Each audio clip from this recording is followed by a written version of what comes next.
Hello everyone, welcome to learn with Shefali. तो आज हम class 9th English Kaveri book की हम पोएम करेंगे, that is canvas of soil.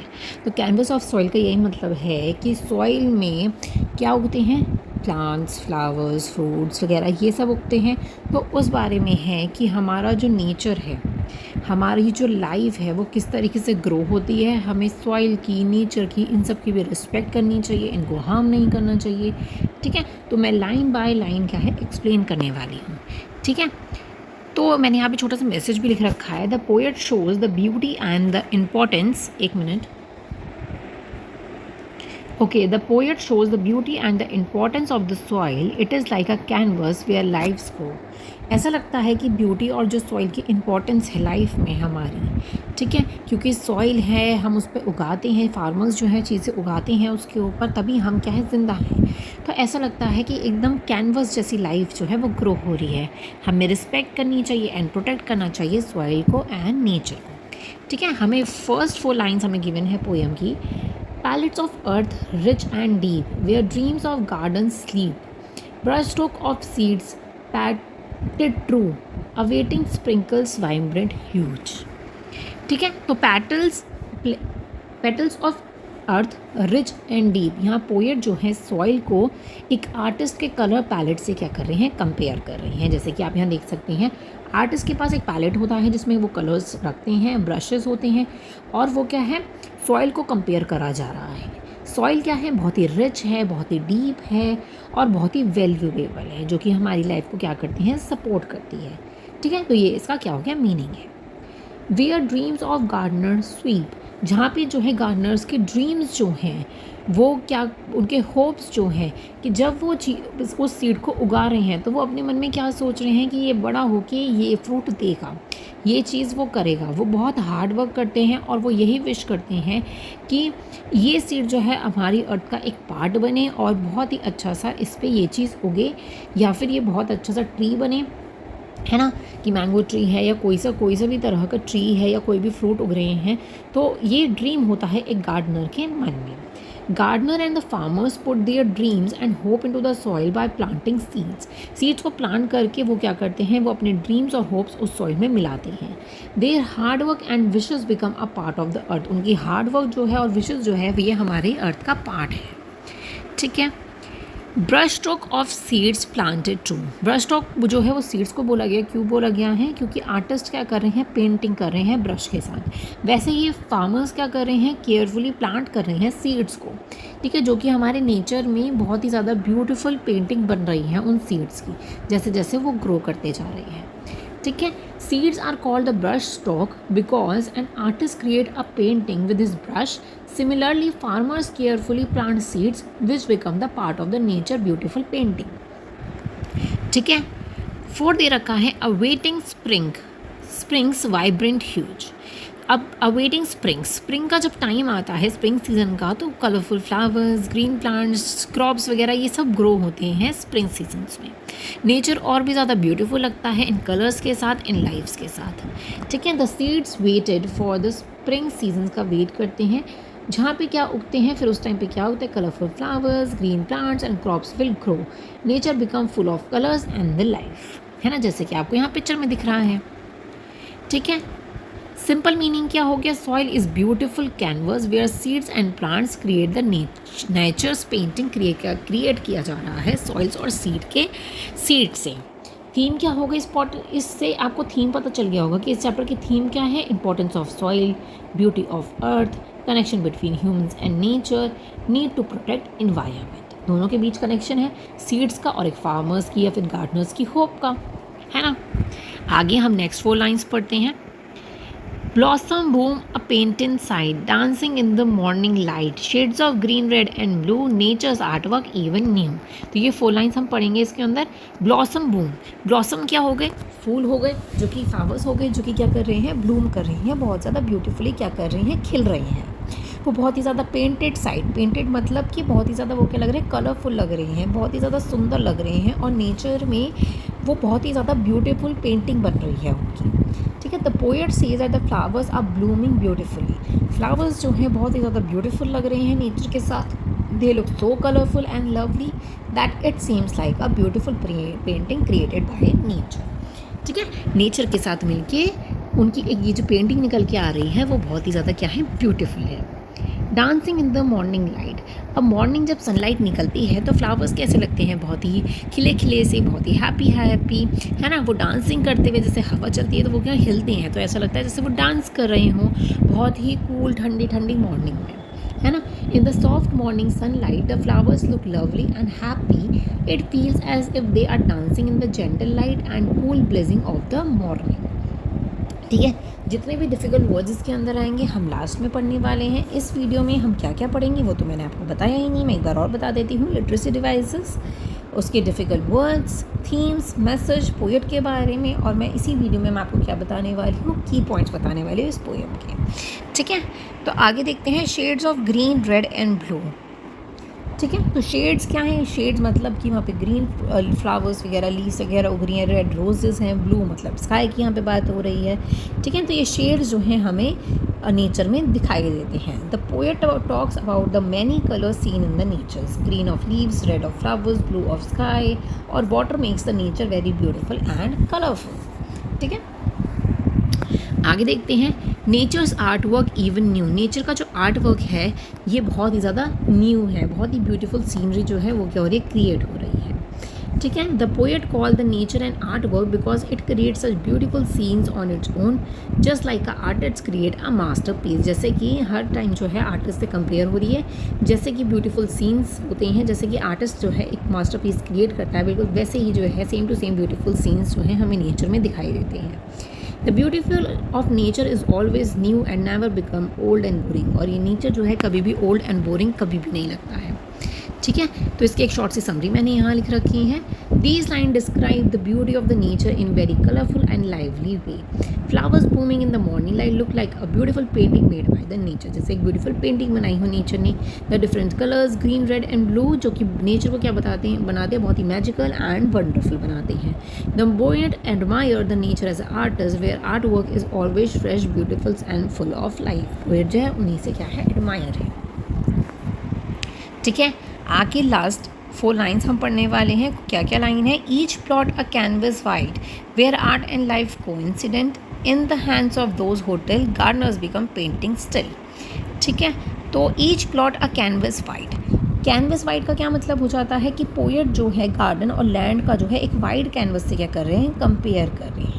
जैसे पेंटर जो है एक बहुत बड़े कैनवास, मतलब एक बहुत बड़ा, मतलब जिसमें वो पेंटिंग करते हैं ना उसको कैनवास बोलते हैं, तो वो उस पर पिक्चर क्रिएट कर रहा है. वैसे ही नेचर जो है गार्डनर को एक स्पेस दे रहा है जिसपे वो काम करे और एक ब्यूटीफुल सीनरी जो है क्रिएट करे.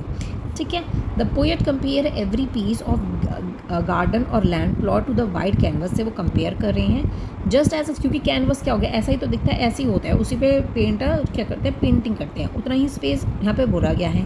Just as the painter need a big canvas to the create a pictures, nature give a gardener a wide space to work and create a beauty. I hope आपको clear हो गई होगी line. Where art and life coincidence. This means that in the garden, art, beauty and the life, plants, flower, insects, nature come together. Where art and life coincidence यहाँ पे बोला गया है कि जो ब्यूटी है, जो लाइफ है, वो सब क्या आती है, एक साथ आती हैं. क्योंकि आप देखोगे ब्यूटी क्या हो गई, फ्लावर हो गया. गार्डन में जो फ्लावर्स उग रहे हैं उन पे क्या बैठती हैं, हनी बीज, बटरफ्लाइज, ये सब आके बैठती हैं. तो वो सब क्या मिल रही है, मिलकर जो क्या बना रही हैं, एक ब्यूटीफुल सा आर्ट बना रही हैं, एक ब्यूटीफुल सी सीनरी क्रिएट कर रही हैं, है ना. तो वही चीज़ इसके अंदर बोली गई है. इन the hands of those who till. Hard work और केयर. टिल का क्या मतलब हो गया कि जो काम हो रहा है सॉइल पर, plug, dig, prepare the land को प्रिपेयर करा जाता है.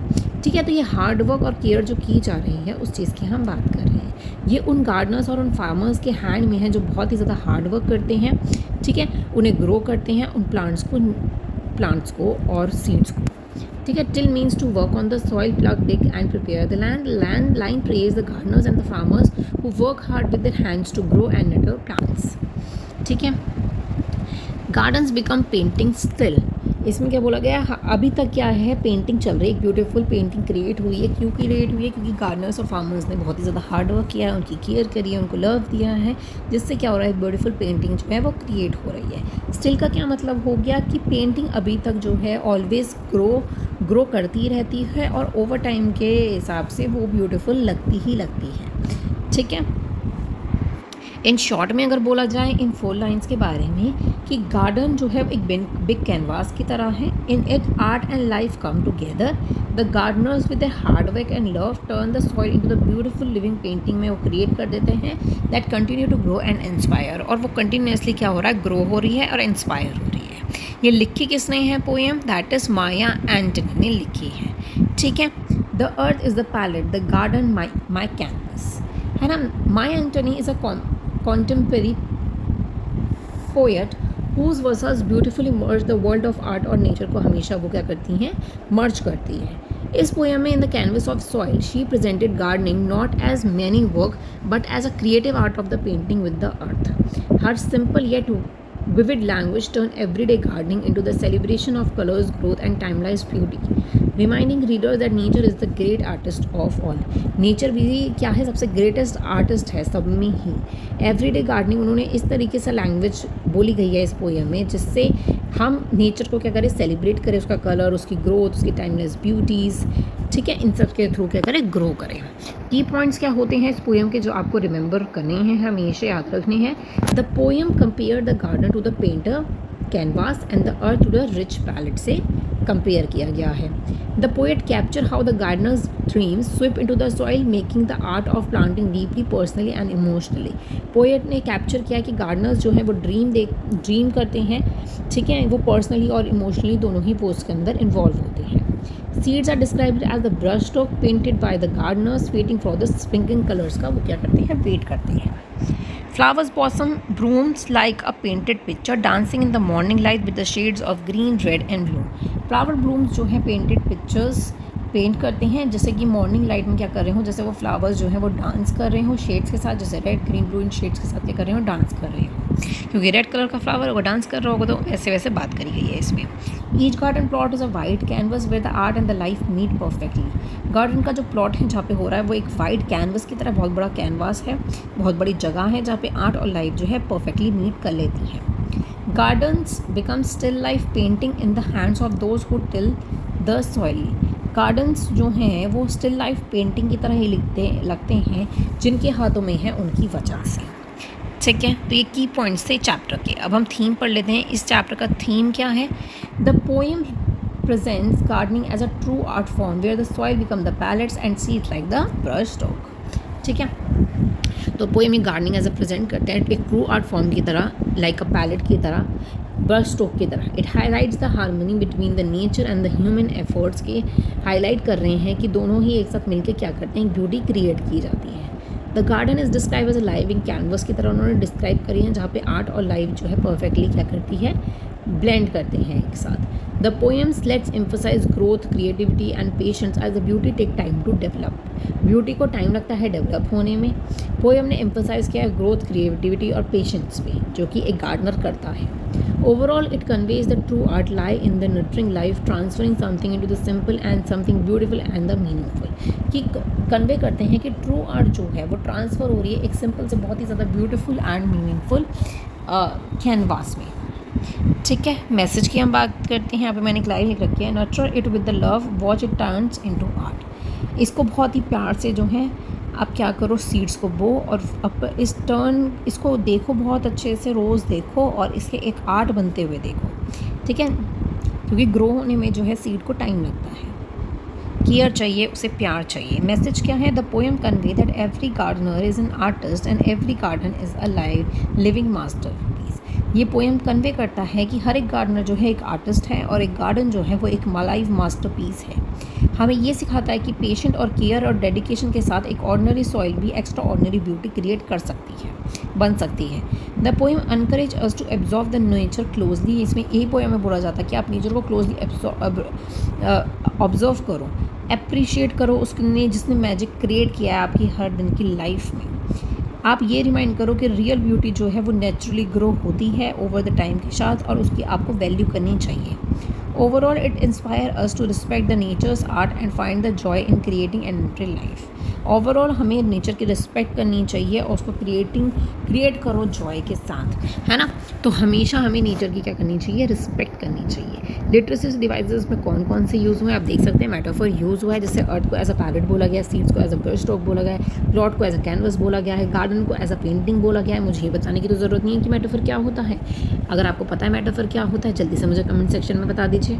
इमेजनरीज, कि हम कुछ इमेजिन कर रहे हैं। Vivid pictures of colours imagine कर रहे हैं। ब्लूमिंग डांसिंग, की वो डांस कर रहे हैं। मूनलाइट को इमेजिन कर रहे हैं। रिच सॉइल्स की जो अपीयरेंस है टू साइड्स वो हम इमेजिन कर रहे हैं। राइमी स्कीम क्या बन रही है, A एवरी स्ट्रेंजर में यही बन रही है। और बहुत ही फ्लोइंग रिदम है, बहुत ही म्यूजिकल रिदम है, ठीक है। Alteration example blossom boom, same BB। Personification हो रहा है कि blossom dancing in the morning light में क्या है, वो डांस कर रही है, ऐसे पर्सोनिफिकेशन हो गया। Allegory, that is possibly interpretation. The gardeners में symbolic life journeys, growth and harmony को क्या कर रहे हैं, वो सिंबलाइज कर रहे हैं। टोन कैसी है यहाँ पे, अप्रिशिएटिंग और जॉयफुल टोन है पूरी पोएम में। और मूड कैसा है, चेयरफुल एंड वंडरफुल है, ठीक है। डिफ़िकल्ट वर्ड्स की हम बात कर लेते हैं। पैलेट का मतलब हो गया thin, Oval and rectangular board होता है, जैसे यहाँ पेंटिंग बन रही है, ठीक है। ह्यूज का मतलब हो गया शेड्स, टिंट, पूरा शेड्स का चार्ट होता है, उसको आप बोल सकते हो। कैनवस हो गया, जैसे कैनवस की ये पेंटिंग होती है ना, जिस पे पेंटर जो है पेंट करते हैं, ये हो गया। ब्रश स्ट्रोक मतलब ब्रश की हम बात कर रहे हैं, जो पेंटर का ब्रश होता है जब वो मार्क करता है। कोइंसिडेंस का मतलब हो गया टू हैपन टुगेदर और मैच परफेक्टली, वो कोइंसिडेंस से मैच हो जाते हैं परफेक्टली।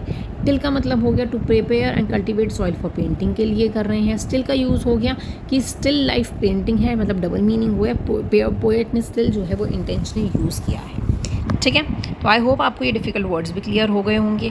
मैंने यहाँ पे क्या क्या चीज़ आपको बताई, लाइन बाय लाइन एक्सप्लेनेशन भी मैंने आपको पढ़ाया, की पॉइंट्स भी मैंने आपको बताए, थीम्स, मैसेजेस, पोएट के बारे में भी मैंने आपको बताया, लिटरेसी डिवाइसेस के बारे में बताया, डिफ़िकल्ट वर्ड्स के बारे में बताया। मैंने हर एक चीज़ जो है इस वीडियो में कंप्लीट करी है। इस वीडियो को अगर आपने देख लिया, इस नोट्स को अगर आपने पढ़ लिया, तो आपको किसी और वीडियो को देखने की ज़रूरत ही नहीं पड़ेगी। इससे रिलेटेड क्वेश्चन आंसर्स भी आपको इसी चैनल पर मिल जाएंगे, मैं जल्दी ही अपलोड कर दूँगी। अपने दोस्तों के साथ शेयर करना मत भूलिएगा एंड इस वीडियो को लाइक भी ज़रूर करिएगा, जिससे मुझे पता चल सके कि आपको मेरी इस वीडियोस जो हैं वो कितनी पसंद आ रही है और कितनी पसंद नहीं आ रही है, ठीक है। कोई भी डाउट हो तो मुझे कमेंट सेक्शन में ज़रूर बताइएगा। Thank you so much for watching, bye bye.